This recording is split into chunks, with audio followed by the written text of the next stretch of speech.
G'day legends, have you been struggling to get a powerful guitar sound in your mixes? Are you a little unsure as to how to arrange guitars in a mix? Well, you're in luck. We're going to take a look at that in this video, and we're going to have a look at things like double tracking, quad tracking. We're going to have a look at a couple of mistakes to avoid, as well as a couple of tips to help make your guitars sound really big and massive.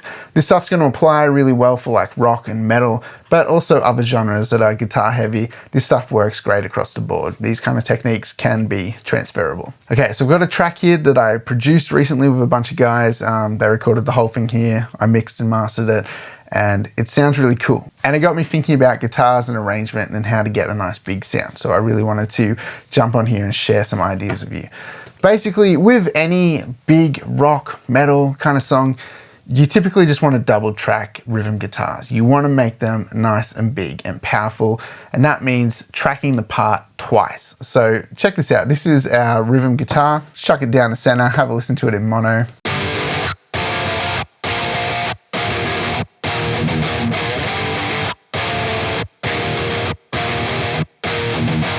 Right? So sounds cool, heavy guitar sound. Now, like a mono guitar to me always just sounds like blah, like it's okay, but it's nothing crazy. The magic's when you double track it, you pan them out, and you get a nice big wide stereo sound. So typically I like to hard pan rhythms. It just depends. If I want to make the mix a bit narrower, I'll push them out to maybe like 50 in Logic or maybe 45.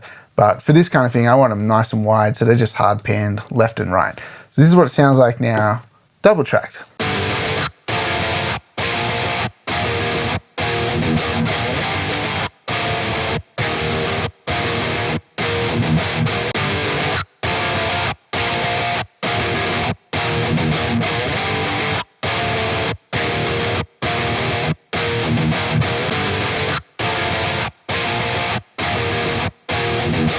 So you get the idea. It sounds bigger, wider, fuller.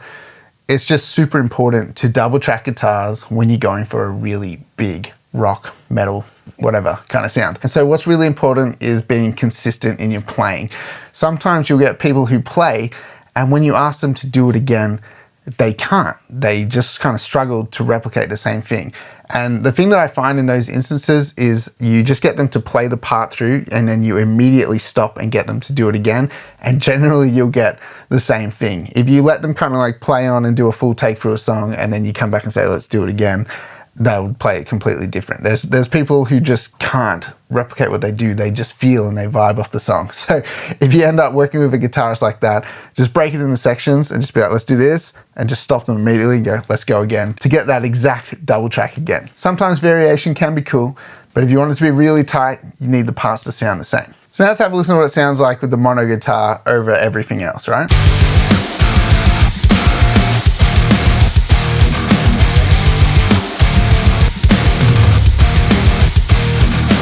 Like, it just sounds so boring, right? And now let's put our double track back in.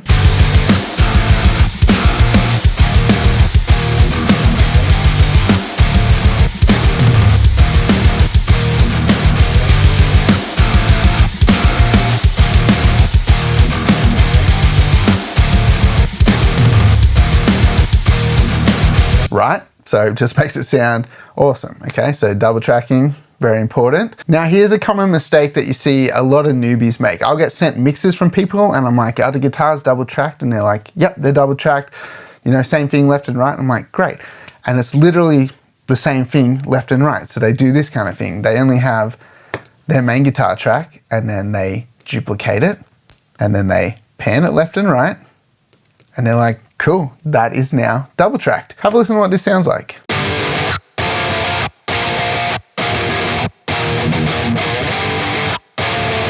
Okay, and what did it sound like before, when it was just the one guitar?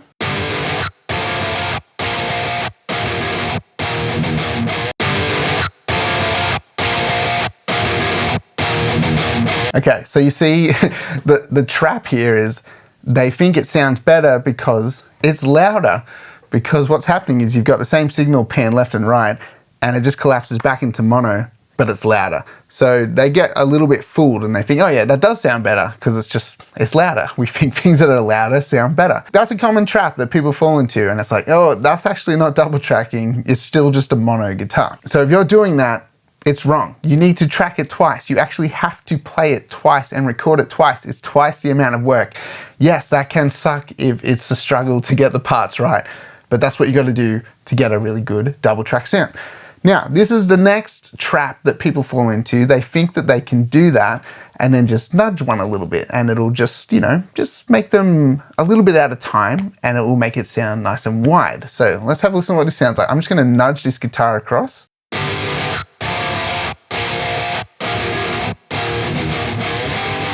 So you can hear it's wider, but it's unbalanced. It sounds weird. We're hearing the left side first because the right side is delayed. I've pushed the right side back a little bit. Now, yes, it sounds wider, and that's like an emergency situation if you have to create width, is doing like sample delay and pushing things apart from each other. And you can do that with a plugin, and I'll show you that now as well. So rather than duplicating a track, you could load up Logic sample delay, mono to stereo, and then we'll just put it into milliseconds. And I like to do around 8 or 10 milliseconds. We'll try 8. Let's have a listen to what this sounds like. Same thing, sounds weird, like you hear the left side first and the right side's a little bit non-existent really. And what we're creating here is the Haas effect. It's where we hear a sound first on one side and then it's delayed on the other side, and it creates this spread in the signal. And that's no good really. It's not gonna make the guitars more powerful. It will make them sound wider in a weird way. When you listen to it in mono, let's chuck a plugin on here and collapse it into mono. It sounds a bit phasey.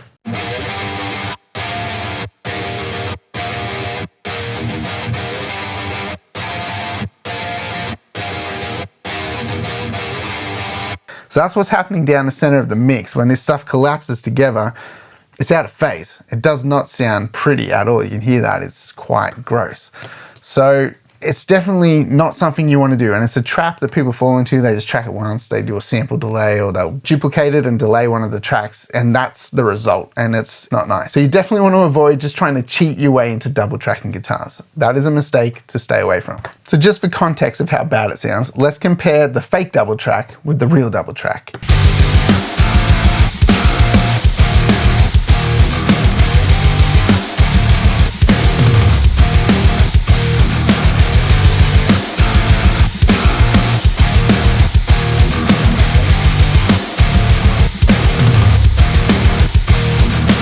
So much better. So it's absolutely worth putting in the effort to track it twice. Now, if you're curious about the amp sound I'm using on this track, I am using Nolly X from Neural DSP. That's some really solid all-rounder, heavy kind of guitar tones. Nothing like crazy heavy. I do have the Gajira amp as well, and I am using that, and I will show you that a little bit later in here as well. And that's a little bit heavier than this, but this is just a solid all-rounder kind of like metal rock kind of stuff. I use this in like country stuff too. Like you can get away with using this plugin in a lot of different genres. It's a great all-rounder. So if you're looking for some solid kind of high gain amp sounds, I really like the Archetype Nolly X, and this is not sponsored or anything. I just like Neural DSP plugins. I think they're really solid. So this is where things get funny, because now I'm gonna break the rule that I told you not to do. And so I have 2 more layers in this section. I've got some octave guitars, and then I've got some lead guitars. So have a listen to the octave guitar.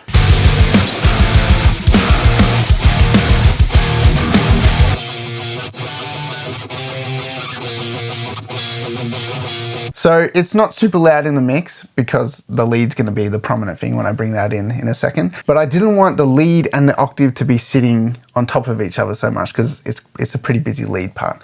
And so I did use the sample delay trick on this. So you can see I've got an 8 millisecond delay on the right-hand side, and it is a little bit heavier to the left-hand side. But in the mix, this doesn't really matter because this isn't a prominent feature of the mix. This is just a little bit of color tucked into the mix. I didn't really want it building up in the center of the mix underneath the lead, so that's why I've decided to spread it.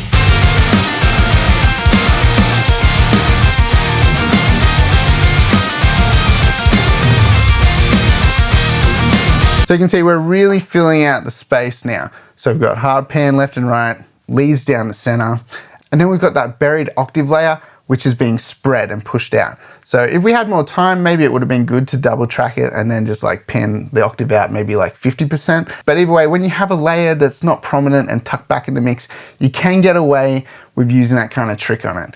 When it's something really prominent and important, definitely don't do it. But I mean, rules are meant to be broken, so even though I just said definitely don't do it, feel free to experiment, because if it sounds cool, it's cool. So that's a pretty typical arrangement right there. We've got left and right hard pan guitars, maybe some lead down the center, that kind of thing. That's pretty standard. And you could double track your lead guitar parts and kind of like half pan them out a little bit if you want to give them a little bit of a chorusy kind of effect, a little bit of width, but you will get a chorus effect when you double track leads and just pan them slightly, you know, that's just what's going to happen.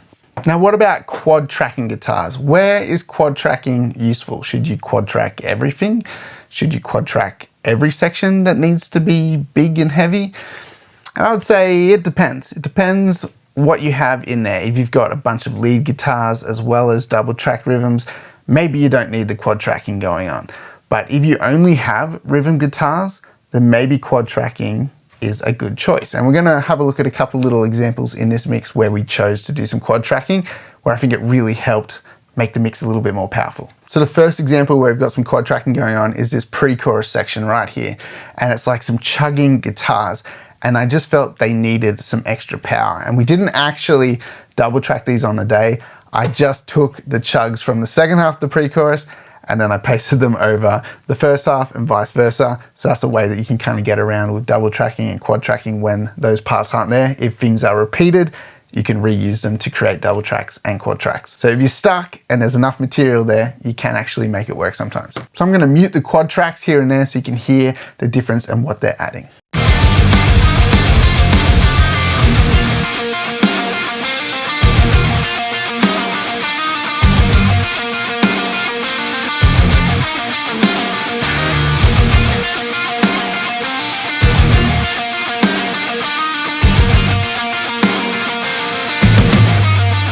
So you can hear it's a bit thicker, it's a bit punchier. It's not like a dramatic difference. I have them a little bit lower in this section. You can see I have automated these down a few dB. So they're more subtle in this section, but in the section coming up, they're gonna be a bit more prominent. But even at that lower volume, they're adding weight to the guitars. And rather than using the same guitar amp for all 4 guitar tracks, it's best to kind of find complementing sounds. So for my double tracks, I've got the Nolly Archetype X. That's just like the same tone. I mean, you can even do different tones for left and right if you want. It can sound great or it can sound bad if you don't have sounds that really match up very well. So we've just kind of done the same tone for left and right. But on the quad tracks, I decided to reach for Archetype Gojira X. And we basically just have this on the preset, JD Rhythm 7. Now have a listen to what this sounds like compared to the Nolly. I'll show you the two side by side.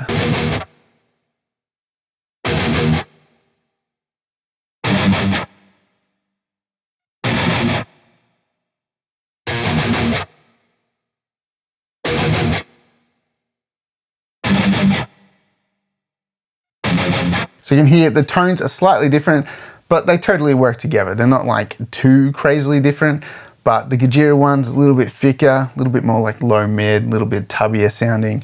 The Archetype Nolly is a little bit brighter, a bit more like upper mid, sort of scratchy sounding. And they complement each other in a really nice way when they're played at the same time.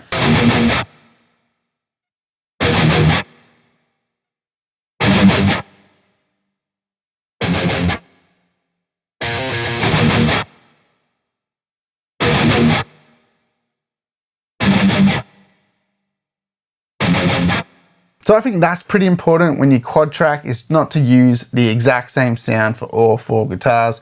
I think it does help to use a variation of amp tones, but finding tones that complement each other. Some people may disagree with me on this, but I also think it's pretty important to use the same guitar for a lot of the tracking, because the intonation between guitars can be problematic when you use a different guitar. Things can start to sound out of tune. If you do one guitar of the left and one guitar of the right, you might find there's some weird pitch issues going on, and you know that does happen. Or even the tone between the 2 guitars can be really drastically different and they might not complement each other. So there's a lot of things you got to think about with tracking guitar, like do these guitar tones match and do they complement each other in a really nice way, or is it making it sound bad by using like too many different things? Maybe it's better to simplify it, use the same tone for the double tracking, use the same tone for the quad tracking, and then combine that stuff together. That's how I like to do it anyway. So this is where I think quad tracking is like really helpful. It's when there's nothing else going on. You don't have lead guitars.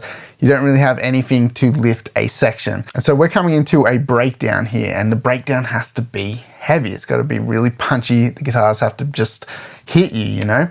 And so when we double tracked it, I just felt like it sounded soft still, like it didn't really have the energy that I wanted to hear. So I'm gonna play you the lead up into the breakdown and just have it double tracked so you can hear it and see if you agree with what I thought.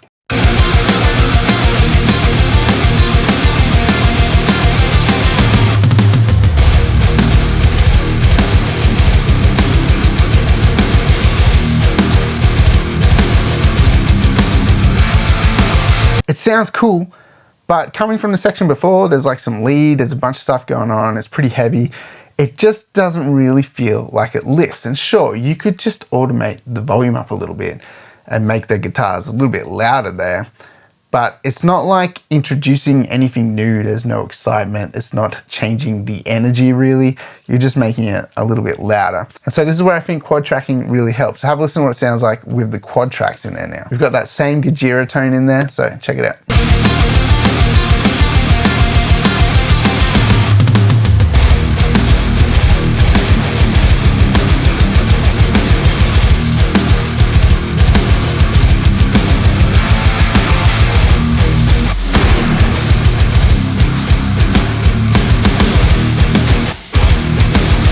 You get the idea, right? You can hear when we take that in and out, it's just so obvious the energy that that is adding to it.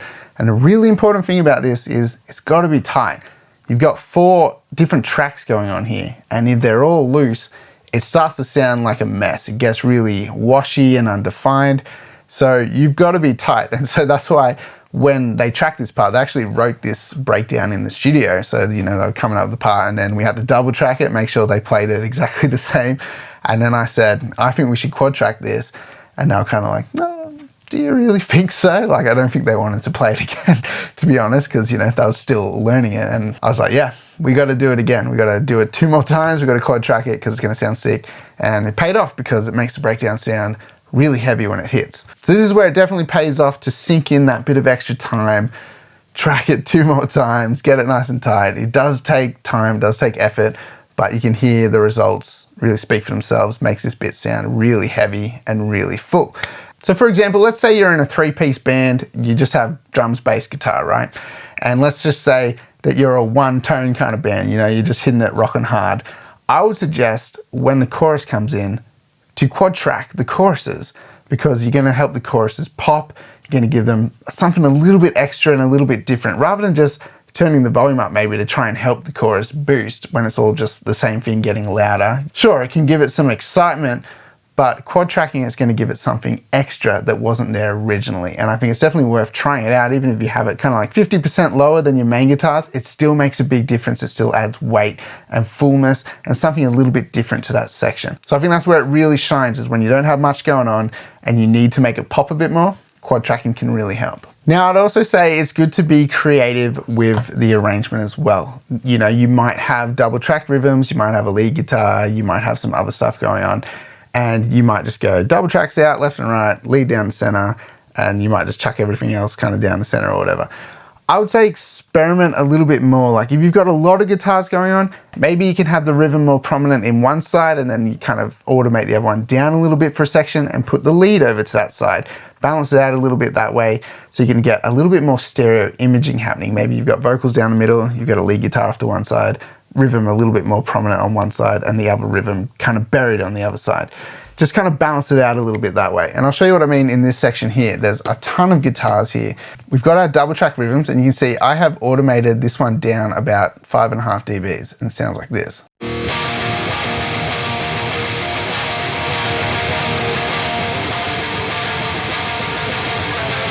So it's more prominent on this side, but it's still adding some weight to the right. Now, we also have this part that's double tracked too, but I've done the opposite with it and I've made it more prominent on the right-hand side, and then I've lowered it a little bit more on the left-hand side.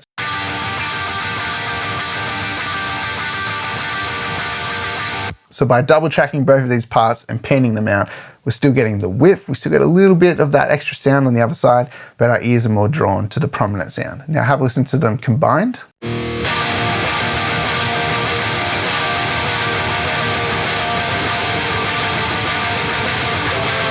And so we've got some better separation there too. If I just had these hard left and right on top of each other, it's not going to create much stereo imaging. It's not going to make things sound interesting when you're listening on headphones or sitting in front of some speakers. It's going to sound really like two-dimensional, really, like it's all just going to be everywhere. So by giving them their own space in the mix, it really helps them to shine, and by having them double track but quieter on either side, still helps us have that nice big full and wide sound.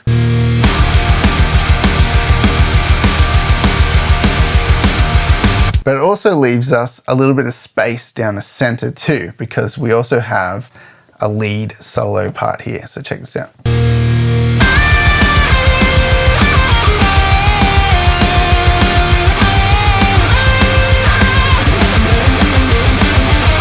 So even though we've got two lots of double track rhythm guitars here and a solo, we can still hear all of these parts really nicely because we've given them their own space. Rather than just stacking them up on top of each other, we've allowed them to have their own space in the mix, which is really important when you're arranging guitars, is just finding a space for each sound. So here's one more little tip for guitar arrangements and even in the mixing stages. If you're trying to make your guitars explode, you want to get that really big, wide guitar sound. Some people would think, let's chuck a stereo widener on our guitars. Sure, you can do a little bit of that maybe and like kind of push them out. Again, dropping it into mono, you might find that those guitars completely disappear, but if you don't care about mono, then who cares, right? So that can be one way, right? You can use a little bit of stereo widening, but that's not really the way I would do it. The way you're gonna go about making guitars sound big and wide is by using contrast. So for example, if you have a verse, bring your guitars in a little bit narrower, and then when the chorus hits, hard pan them out. It's gonna sound massive, and it's not because of any psychoacoustic effects or anything like that to widen the sound. It's just because of the contrast between having a narrow sound and then a wide sound. If your guitars are wide for the whole mix, you'll find it hard to make them sound wider in the chorus. If you've got hard pan guitars in the verse, you're gonna struggle to make those choruses sound really big and wide. If you tuck those verses in a little bit and then pop them out, that's where the magic is.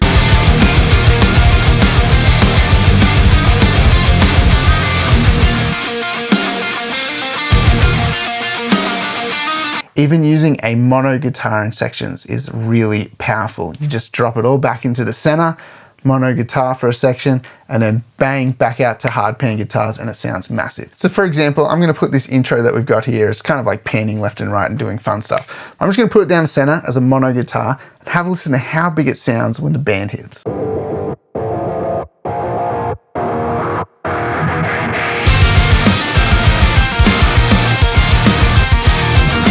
So that contrast of mono to completely hard panned is awesome. And that is such a simple trick to make things sound massive and explosive. So don't be afraid of trying a mono guitar in a mix here and there, because it can really make the next section sound huge. So something to think about. If you're trying to make a section pop, sometimes it's actually about the section before. How can we make a big contrast from that section into this section? So there you go, guys. There's a couple of ideas, tips, and things to avoid when tracking, mixing, and arranging your electric guitars. If you guys found this video helpful, make sure you hit that like button and subscribe to the channel. And if you want to support this channel, check out the link in the description below.